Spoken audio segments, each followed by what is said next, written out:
right, I mentioned him here at the intro, Mark Dubowitz over at the Foundation for Defense of Democracies. Mark, it's so good to see you again, my friend. Thank you, Mike, for having me on. Yeah, Mark. I mean, when we were talking this past week in the green room, obviously some of this stuff had a little bit of materialized. I alluded to the pagers and the explosion, and I guess there was coverage from the news cycle around that. But and then the airstrikes happened in the subsequent days that were carried out by Israel. I would love for you, just at a 30,000 foot overview for our audience that's listening to this, just kind of explain these airstrikes that were carried out by Israel in Lebanon, the why of why they're carrying out these airstrikes. Obviously, there's so much historical context in different attacks that have taken place in Lebanon. But if you can just center it around what has happened over these last 5, 6, 7 days in the region. Sure, Mike. So I think it's worth going back actually about a year, because on October 7th, as I'm sure your listeners know, the Iran-backed terror group Hamas invaded Israel, killed 1,200 Israelis, took about 250 Israelis, Americans, and others hostage. It was a brutal invasion and butchery and torture and rape. The next day, October 8th, Hezbollah began firing rockets and missiles and drones at Israel. And they've been doing so for the past almost a year. They fired over 9,000 of these rockets and drones and missiles and other projectiles at Israel. The Israelis have been trying to stop this. 60,000 Israelis have been evacuated from their homes in the north and are currently living in apartments and hotels and wherever they can live. But these are displaced people. And the Israelis have made it as part of their war objective to get these people back into their homes. And these people are not going back as long as Hezbollah is on the border. And Hezbollah has threatened to do to Israel what Hamas did to Israel on October 7th, which is invade from the north, take over Israeli towns and kibbutzim, and massacre Israelis. So there's no way these people are going back to their homes unless the Israeli Air Force and the Israeli Defense Forces clears Hezbollah from the southern border of Lebanon, which is the northern border of Israel. So that's really the context to these Israeli airstrikes, to the Israeli operations with the pagers and the radios. It's an attempt to severely degrade Hezbollah's military and terror capabilities, push them back at least 10 miles from the border, and get these people back into their homes. So for people that are listening to this, that maybe, and my co-host Nick Saveri would always like to say a moment of literacy here. Obviously, Hamas, we have, the IDF, we have Hezbollah in Lebanon. So for people that are trying to understand these different groups, right, and these different orgs, the connection between Hamas and Hezbollah, if you can explain that, but also the sudden shift here by Israel to carry out these airstrikes. I know you said on October 8th, and what happened with Hezbollah firing rockets towards Israel's border. But can you explain a little bit more of why this sudden shift? Because at least from outside, people looking in, let's say a U.S. news perspective, you see what happened on October 7th. You see the subsequent attacks in Gaza and stuff like that. So you see this war being carried out, and maybe people don't follow Benjamin Netanyahu's press conferences, the ones that he does do. So we don't know about this sudden shift in the attacking Lebanon and attacking Hezbollah. Can you kind of explain why this sudden shift outside of potentially what happened on October 8th? Yeah, it might, there's a temptation, and I think all of us sort of are inclined to do this. We all zoom in, right, on the news of the day and what's going on between Hezbollah and Israel and what is going on between Hezbollah and Hamas and Israel. I wanted to sort of take a step back for your listeners and just put this in a broader context. The broader context is that Ali Khamenei, the supreme leader of Iran, in 2015 made it very clear that he wants to eliminate the state of Israel by 2040, a 25-year plan. And that plan is really to build a ring of fire around Israel on multiple fronts, and using these terror proxy groups that Iran has financed, trained, weaponized, and coordinated. And Hamas is backed by Iran. Hezbollah is backed by Iran. You also have these terror armies in the West Bank. Again, Hamas and Islamic Jihad. You have them in Syria. You've got them in Iraq, the Iraqi Shiite militias, and you have them in Yemen, the Houthis. So there's multiple terror organizations backed by Iran. Today, the Israelis, as a result of Khamenei's really quite brilliant and ruthless strategy, they've surrounded the Israelis on 7 borders, and Israel's fighting this multi-front war. And again, the war has been going on for decades. But the Gaza front really erupted in a major way on October 7th. The Lebanon front erupted on October 8th. And now Israel is fighting Hamas and Hezbollah. All the while, actually, the Houthis are firing long-range missiles from Yemen at Israel. The Iraqi Shiite militias are firing drones and missiles from Iraq. There's an attempt to stir up trouble in the West Bank. And so you've got terror organizations there trying to launch terror attacks against Tel Aviv and other Israeli cities. And actually, the Israelis are trying to fend off another front, which is in Jordan, as the supreme leader of Iran sets his sights on taking down the king of Jordan, the Hashemites of Jordan, and turning Jordan into another Iran-backed terror state. Something also happened on April 13th of this year. Iran, for the first time, actually launched direct strikes at Israel, sending 321 ballistic cruise missiles and drones directly at Israel, really opening up another front. So the Israelis are battling multiple fronts.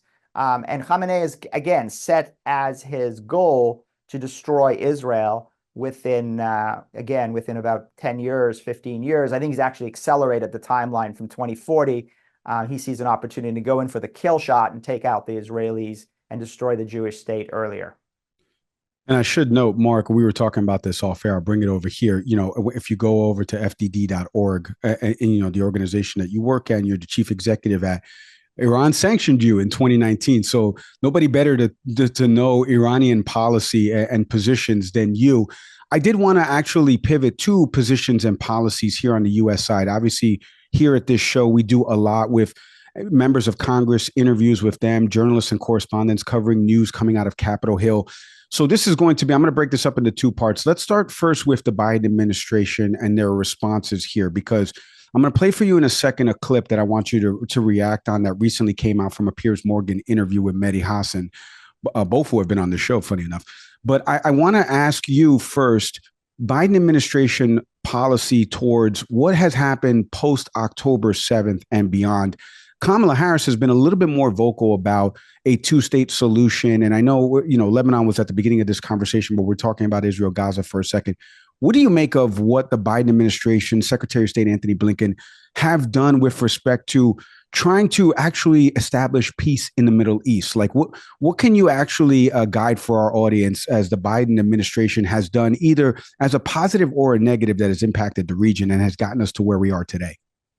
So, look, I think Secretary Blinken is been very dedicated and very determined, as President Biden has as well, to try de-escalate the situation in the Middle East and try to prevent a regional war, which obviously would be very difficult for the president politically. It would be very difficult for the United States strategically.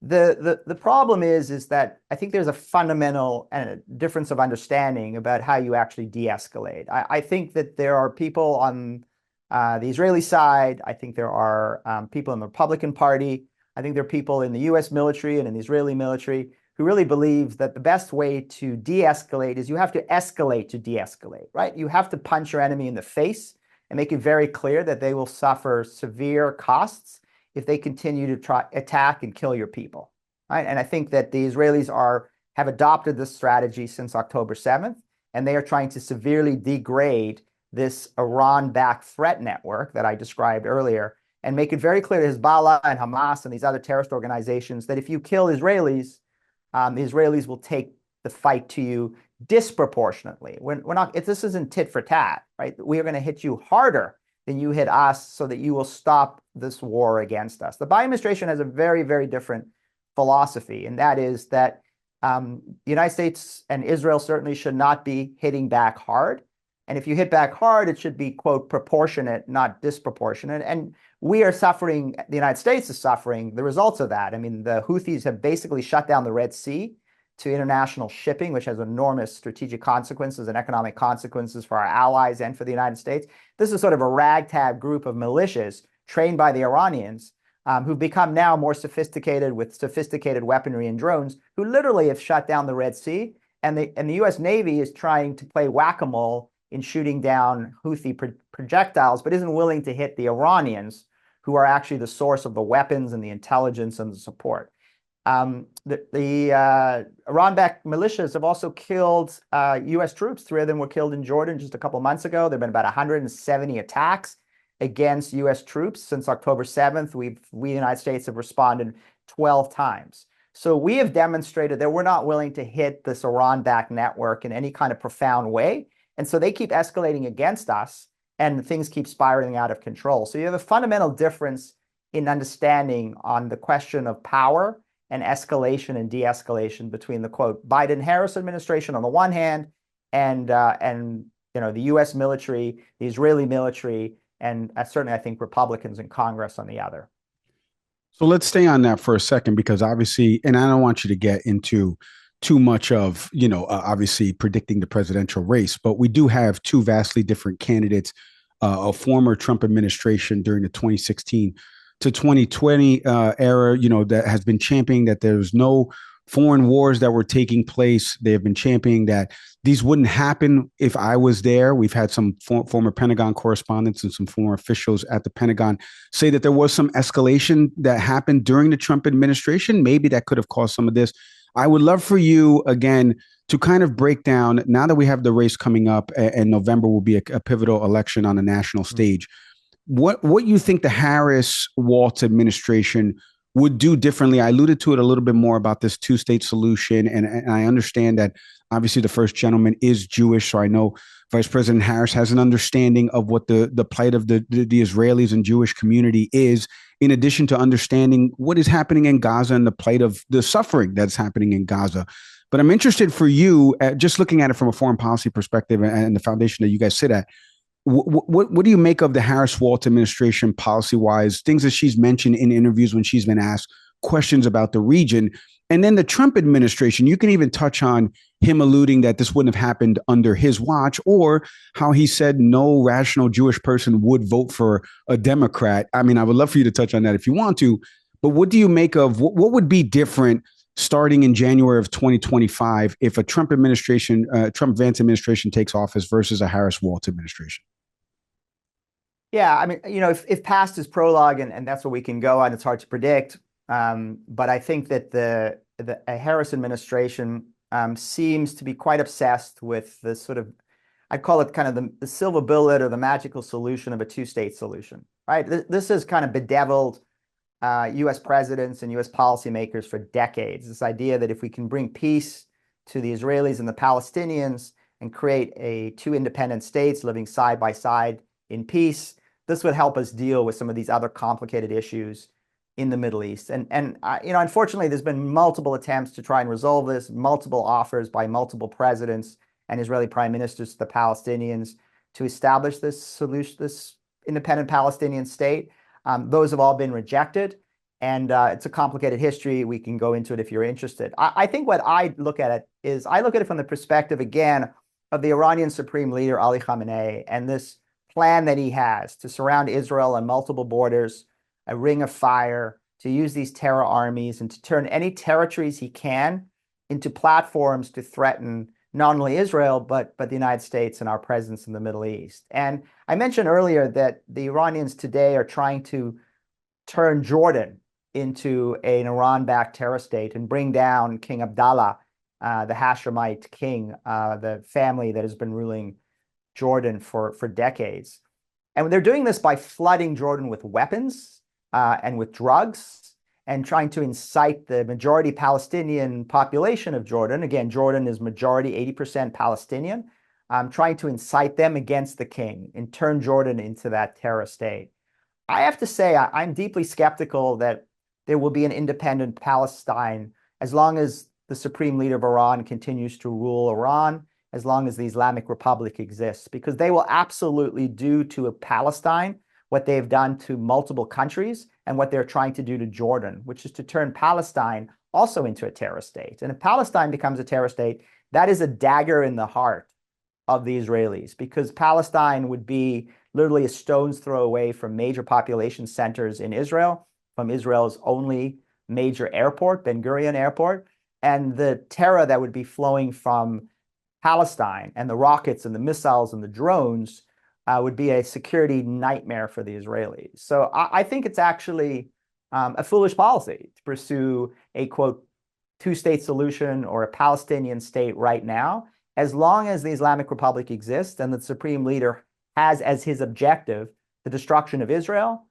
to kick U.S. forces out of the Middle East, to drive a wedge between the U.S. and Israel, and to turn Palestine into another Gaza, which was ruled by Hamas, or to turn Palestine into another Lebanon, which is ruled by Hezbollah, or to turn Palestine into another Iraq, which today is under Iranian control with Iran-backed Shiite militias, or to turn Palestine into Yemen, which today is a chaotic country where the Houthis, an Iran-backed terror organization, have a lot of influence and power. So I hope Vice President Harris is thinking more carefully and more deeply about this issue, and that if she became president with her national security team, would understand the sort of contours of what I'm suggesting. I think we need to deal with the Iran problem and the Iran threat and the Iran network. And this gets us to President Trump, who really did deal with this network when he was president, imposed severe pressure on the Iranian regime, brought their economy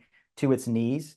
Those conditions helped inspire multiple rounds of protests, because we have to remember, Mike, that the majority of Iranians despise this regime and have been on the streets since 2009, yelling death to the dictator and asking for American support.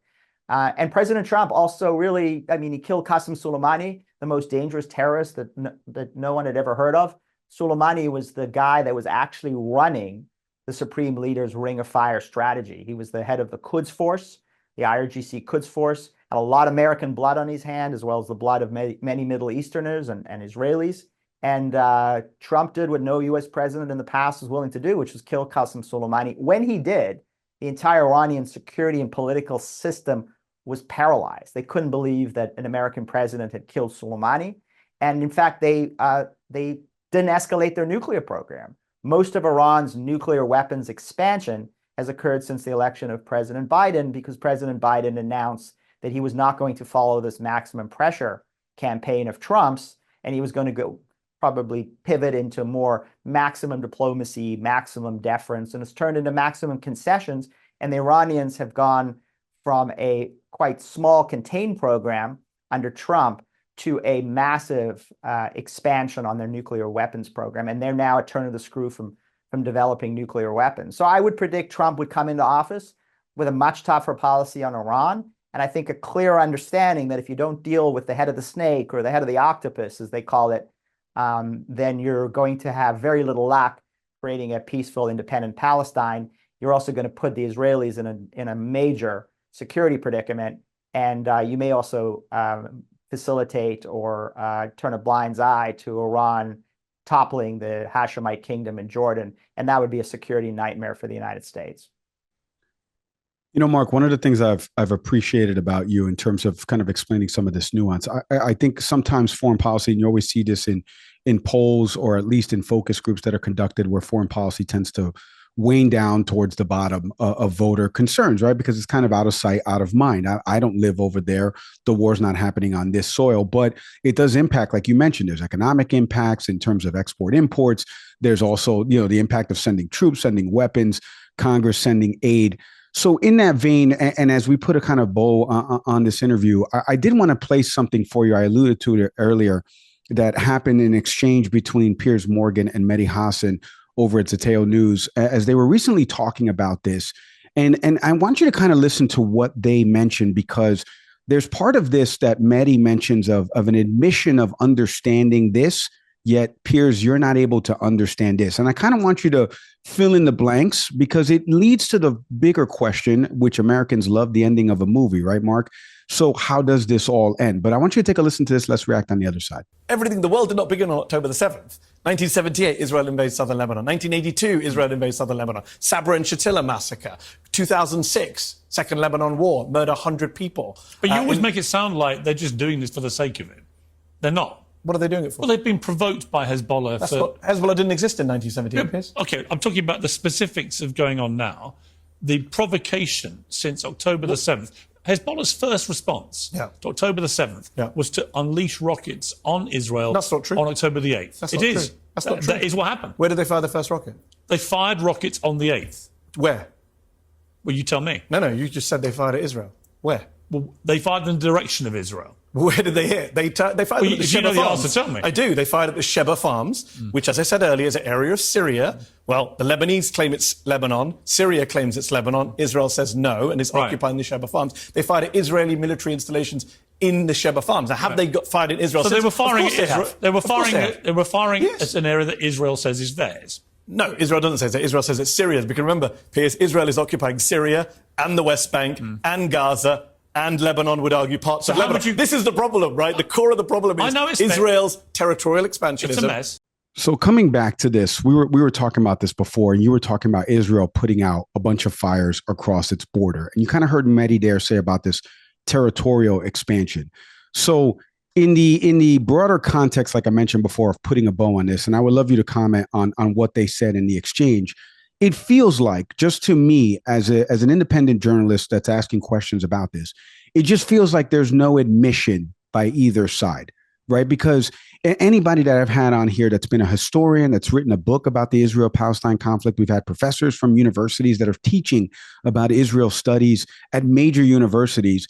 And as everyone tries to dance this delicate line of word choice when talking about the conflict and the Israeli-Palestinian conflict and the broader context of the region itself, they find themselves in precarious, word choice situations. We saw it at the DNC with Vice President Kamala Harris's word choice around the Palestinian two-state solution, right? And so I'm curious for you. First, what do you make of the exchange? What do you feel like is being missed there? And then about the admission part of this, because it funnels into like, how do we see an end in sight for this? It's just every day there's more and more violence that's happening, from the settler violence that's taking place in the West Bank to what is happening militarily, operationally in Gaza, to now what is being happening in Lebanon, to Hezbollah firing back, to what happened on October 7th.